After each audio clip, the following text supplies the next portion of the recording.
یہ اب جو مضمون آ رہا ہے قرآن مجید میں بہت ہی اہم مضمون ہے۔ فَأَمَّا الْإِنسَانُ إِذَا مَا ابْتَلَاهُ رَبُّهُ فَأَكْرَمَهُ وَنَعَّمَهُ فَيَقُولُ رَبِّي أَكْرَمَنِ۔ انسان کا معاملہ یہ ہے کہ جب اس کا رب اسے آزماتا ہے، اسے عزت دیتا ہے، نعمتیں دیتا ہے، تو وہ کہتا ہے میرے رب نے مجھے عزت دی۔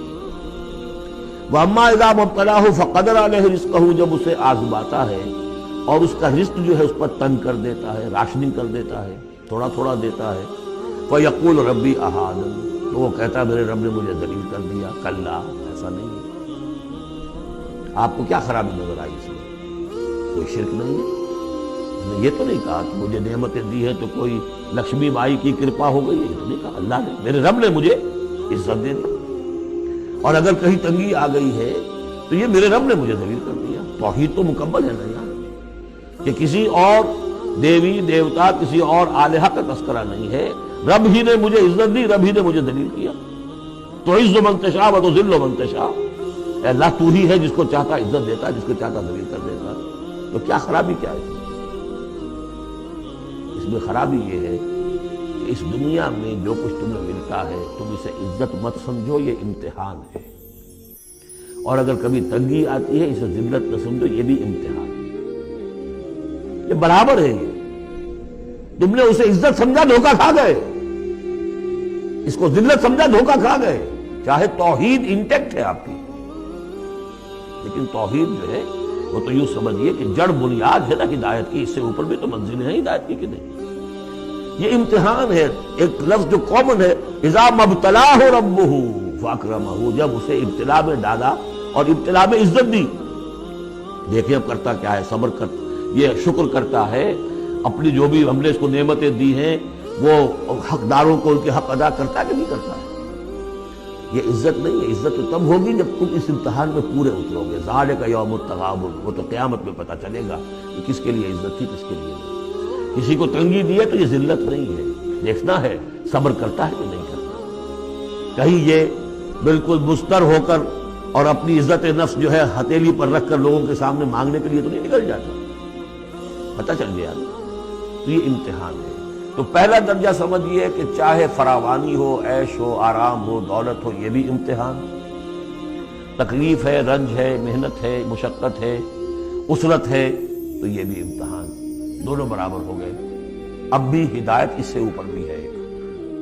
ہمارے دل میں یہ چور رہے گا پہلا امتحان آسان ہے، دوسرا مشکل ہے۔ نہیں، حقیقت اس کے برعکس ہے۔ پہلا مشکل ہے، دولت میں رہ کر بھول جانے کا آپ کے اندر زیادہ امکان ہے۔ حدیث آپ کو سنائی تھی، ما قل و کفا خیر مما کثر و الہا، اگر زیادتی ہوگی، دولت ہوگی تو اللہ کو بھول جاؤ گے، تو زیادہ سخت نقصان یہ ہے، زیادہ بڑا امتحان یہ ہے۔ اور اگر ناپ تول کر مل رہا ہے تو ہر وقت اللہ یاد رہے گا، یہ ہلکا ہے، در حقیقت وہ بھاری ہے۔ اور اسی میں وہ واقعہ نوٹ کر لیجئے امام احمد بن حنبل رحمۃ اللہ علیہ کا، کہ جب وہ مار پڑ رہی تھی، جس کے بارے میں الفاظ ہے کہ ہاتھی کو بھی وہ مار پڑتی تو بلبلا اٹھتا، اس وقت آنکھوں میں آنسو نہیں آئے۔ کب آئے؟ جب بادشاہ وقت، خلیفہ وقت کا علچی آیا ہے، اشرفیوں کے توڑے لے کر کہ یہ بادشاہ نے آپ کے لیے نذرانہ بھیجا ہے، تب رو پڑے، اے اللہ میں اس امتحان کے قابل نہیں، یہ امتحان سخت ہے۔ یہ ہے درجہ بدرجہ، لَتَرْكَبُنَّ طَبَقًا عَنْ طَبَقٍ، تو ہدایت کے بھی یہ درجے ہیں۔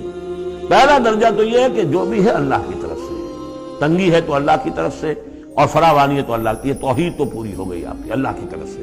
لیکن اس میں اب آگے درجے ہیں کہ یہ امتحان ہے، یہ بھی امتحان، وہ بھی امتحان، اس اعتبار سے دونوں بھی امتحان ہیں، یہ دونوں برابر ہیں۔ اس سے بھی اوپر یہ ہے، وہ امتحان مشکل ہے فراوانی والا، اور یہ امتحان جو ہے یہ آسان ہے۔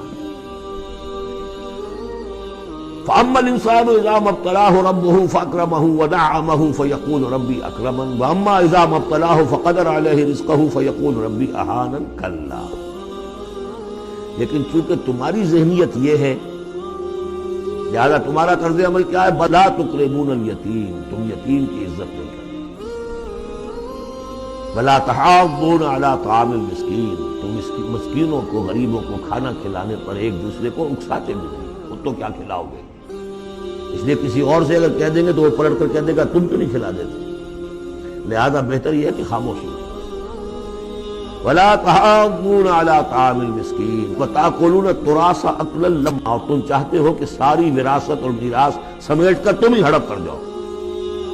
وہ رواج وہاں پر یہ تھا، ہندوؤں میں تو اب تک بھی شاید ہے کہ وہ بڑا بیٹا جو ہے بس وہی وارث ہے، باقی کسی کا کوئی حق ہوتا ہی نہیں۔ تو قرآن نے دیا ہے تفصیلی قانون وراثت۔ باقی یہ ہے کہ جس شخص کا ہاتھ پڑ گیا اور جس میں جو بڑا کوئی طاقتور ہے وہ چھوٹے بہن بھائیوں کو کیا دیتا تھا؟ کچھ بھی نہیں۔ تم چاہتے ہو کہ ساری میراث تم جمع کر کے ہڑپ کر لو۔ وَتُحِبُّونَ الْمَالَ حُبًّا جَمًّا، اور مال سے تو تم محبت کرتے ہو ٹوٹ کر، وہ تو گویا کہ کوٹ کوٹ کر بھری ہوئی تمہارے دل میں۔ کل